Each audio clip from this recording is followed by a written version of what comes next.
ਹਰਿਆਣਾ ਚੋਣਾਂ 5 ਅਕਤੂਬਰ ਨੂੰ ਨੇ। ਇਸ ਦਿਨ ਸਾਰੀ 90 ਸੀਟਾਂ ਤੇ VOTING ਹੋਏਗੀ। ਜਿੱਦਾਂ ਡੇਟ ਕਰੀਬ ਆ ਰਹੀ ਹੈ ਉਸੇ ਤਰ੍ਹਾਂ ਪੋਲਿਟਿਕਸ ਵੀ ਵੱਧਦੀ ਜਾ ਰਹੀ ਹੈ।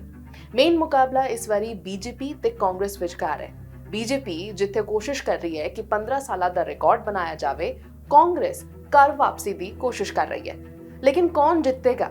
ਕਿ ਇਸ ਵਾਰ ਕੋਈ ਕਿੰਗ ਮੇਕਰ ਦੀ ਭੂਮਿਕਾ ਵਿੱਚ ਹੋਵੇਗਾ ਜਾਂ ਇਸ ਵਾਰ ਕੋਈ ਇੱਕ ਪਾਰਟੀ ਸ਼ਾਰਟ ਜਿੱਤ ਹਾਸਲ ਕਰ ਲੇਗੀ? ਇਹਨਾਂ ਸਾਰੇ ਟੌਪਿਕਸ ਤੇ ਅੱਜ ਡਿਸਕਸ਼ਨ ਕਰਦੇ ਹਾਂ। ABP ਸਾਂਝਾ ਦੇਖਣ ਵਾਲਿਆਂ ਨੂੰ ਸ਼ਵੇਤਾ ਸ਼ਰਮਾ ਦੀ ਸਤਿ ਸ਼੍ਰੀ ਅਕਾਲ। ਇਹ ਹੈ ਗੱਲ ਤੁਹਾਡੇ ਕੰਮ ਦੀ।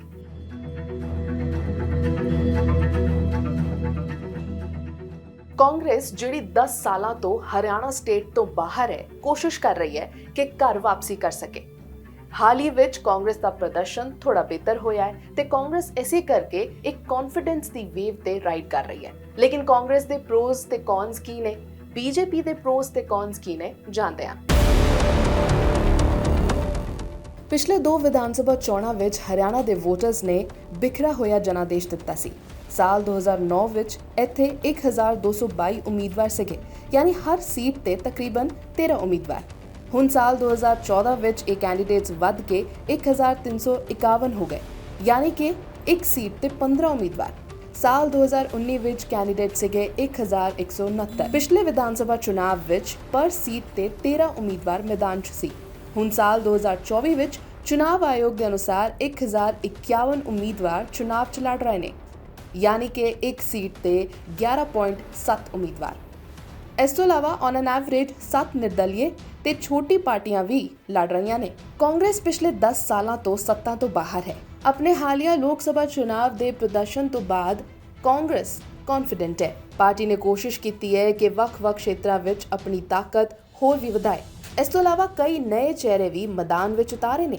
ਕਾਂਗਰਸ ਦੇ ਨੇਤਾਵਾਂ ਦਾ ਮੰਨਣਾ ਹੈ ਕਿ ਬੀਜੇਪੀ ਦੀ ਸਰਕਾਰ ਨੇ ਕਿਸਾਨਾਂ, ਖਿਡਾਰੀਆਂ ਤੇ ਯੁਵਾ ਨੂੰ ਨਾਰਾਜ਼ ਕੀਤਾ ਹੋਇਆ ਹੈ ਤੇ ਆਹੀ ਗੱਲ ਉਹਨਾਂ ਦੀ ਵਾਪਸੀ ਦਾ ਮੁੱਖ ਕਾਰਨ ਵੀ ਬਣ ਸਕਦੀ ਹੈ। ਕਾਂਗਰਸ ਨੇ ਆਪਣੇ ਮੈਨੀਫੈਸਟੋ ਵਿੱਚ ਵੀ ਯੁਵਾਵਾਂ ਤੇ ਕਿਸਾਨਾਂ ਦੇ ਮੁੱਦਿਆਂ ਤੇ ਜ਼ੋਰ ਦਿੱਤਾ, ਲੇਕਿਨ ਇਸ ਗੱਲ ਤੋਂ ਇਨਕਾਰ ਨਹੀਂ ਕੀਤਾ ਜਾ ਸਕਦਾ ਕਿ ਹਰਿਆਣਾ ਦਾ ਇਹ ਚੁਣਾਵ ਕਾਂਗਰਸ ਲਈ ਇੱਕ ਬੜਾ ਐਗਜ਼ਾਮ ਹੈ, ਕਿਉਂਕਿ ਜੇਕਰ ਇਸ ਵਾਰ ਵੀ ਕਾਂਗਰਸ ਹਾਰਦੀ ਹੈ ਤੇ ਉਹਨਾਂ ਦਾ ਹਰਿਆਣੇ ਵਿੱਚ ਰਿਵਾਈਵਲ ਫਿਰ ਤੋਂ ਪਿੱਛੇ ਰਹਿ ਜਾਏਗਾ। ਦੂਜੀ ਤਰਫ ਬੀਜੇਪੀ ਦੀ ਗੱਲ ਕਰੀਏ ਤੇ ਬੀਜੇਪੀ 10 ਸਾਲਾਂ ਤੋਂ ਹਰਿਆਣਾ ਵਿੱਚ ਕਾਬਿਜ਼ ਹੈ, ਲੇਕਿਨ ਇਹਨਾਂ 10 ਸਾਲਾਂ ਦੇ ਦੌਰਾਨ ਕਈ ਮੁੱਦਿਆਂ ਦਾ ਸਾਹਮਣਾ ਬੀਜੇਪੀ ਕਰ ਰਹੀ ਹੈ।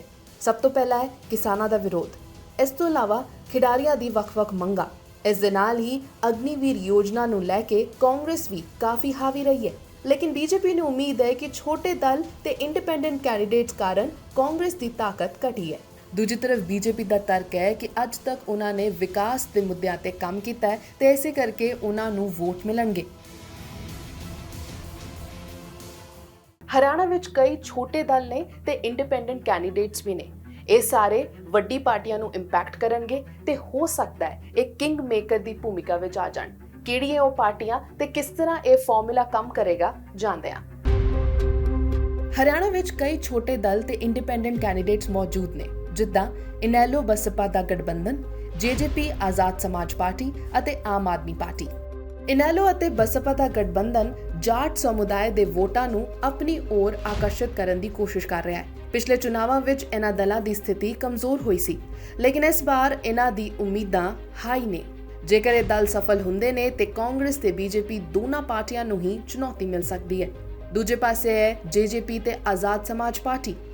JJP ਪਹਿਲਾਂ ਵੀ ਬੀਜੇਪੀ ਦੀ ਸਹਿਯੋਗੀ ਰਹੀ ਹੈ, ਲੇਕਿਨ ਹੁਣ ਆਪਣੀ ਖੋਈ ਹੋਈ ਪਹਿਚਾਨ ਹਰਿਆਣੇ ਵਿੱਚ ਵਾਪਸ ਪਾਉਣ ਦੀ ਕੋਸ਼ਿਸ਼ ਵਿੱਚ ਹੈ। ਹਾਲਾਂਕਿ ਜਾਟ ਸਮੁਦਾਇ ਇਹਨਾਂ ਪਾਰਟੀਆਂ ਤੋਂ ਨਾਰਾਜ਼ ਹੈ, ਇਸ ਕਰਕੇ ਇਹਨਾਂ ਪਾਰਟੀਆਂ ਦੀ ਮੁਸ਼ਕਿਲਾਂ ਖਤਮ ਨਹੀਂ ਹੋ ਰਹੀਆਂ। ਇਸ ਤੋਂ ਇਲਾਵਾ ਆਜ਼ਾਦ ਸਮਾਜ ਪਾਰਟੀ ਕੋਸ਼ਿਸ਼ ਕਰ ਰਿਹਾ ਹੈ ਕਿ ਯੁਵਾ ਦਲਿਤ ਵੋਟਰਾਂ ਨੂੰ ਆਪਣੀ ओर ਕਰ ਲਏ। ਇਹ ਗਠਬੰਧਨ ਬੀਜੇਪੀ ਤੇ ਵੋਟਾਂ ਨੂੰ ਖਾਣ ਵਿੱਚ ਵੱਡੀ ਭੂਮਿਕਾ ਨਿਭਾਏਗਾ। ਆਮ ਆਦਮੀ ਪਾਰਟੀ ਵੀ ਇੱਕ ਪਾਰਟੀ ਹੈ ਜਿਹੜੀ ਹਰਿਆਣਾ ਵਿੱਚ ਕੰਪੀਟੀਟਰ ਹੈ। ਆਮ ਆਦਮੀ ਪਾਰਟੀ ਦਾ ਕਾਂਗਰਸ ਨਾਲ ਗਠਬੰਧਨ ਹੋਣਾ ਸੀ, ਲੇਕਿਨ ਇਦਾਂ ਹੋ ਨਹੀਂ ਪਾਇਆ। ਆਮ ਆਦਮੀ ਪਾਰਟੀ ਦਾ ਹਰਿਆਣਾ ਵਿੱਚ ਵਧੀਆ ਰਿਕਾਰਡ ਤਾਂ ਨਹੀਂ ਰਿਹਾ, ਲੇਕਿਨ ਆਮ ਆਦਮੀ ਪਾਰਟੀ ਅਰਵਿੰਦ ਕੇਜਰੀਵਾਲ ਦੀ ਇਮੋਸ਼ਨਲ ਵੇਵ ਅਤੇ ਪੰਜਾਬ ਤੋਂ ਫਾਇਦਾ ਉਠਾਉਣ ਦੀ ਕੋਸ਼ਿਸ਼ ਕਰ ਰਹੀ ਹੈ। ਕਾਂਗਰਸ ਦਾ ਸਭ ਤੋਂ ਵੱਡਾ ਕੰਪੀਟੀਟਰ ਹੈ ਬੀਜੇਪੀ। ਇਸ ਤੋਂ ਇਲਾਵਾ ਇੰਡੀਪੈਂਡੈਂਟ ਕੈਂਡੀਡੇਟਸ ਤੇ ਛੋਟੇ-ਛੋਟੇ ਜਿਹੜੇ ਦਲ ਹੈ ਉਹ ਵੀ ਵੱਡਾ ਕੰਪੀਟੀਸ਼ਨ ਕਾਂਗਰਸ ਦਾ ਬਣ ਸਕਦੇ ਨੇ। ਦੂਜੇ ਪਾਸੇ ਬੀਜੇਪੀ ਦੀ ਸਭ ਤੋਂ ਵੱਡੀ ਜਿਹੜੀ ਪ੍ਰੋਬਲਮ ਹੈ ਉਹ ਹੈ 10 ਸਾਲ ਦੀ ਐਂਟੀ ਇਨਕਿਊਬੈਂਸੀ ਫੈਕਟਰ।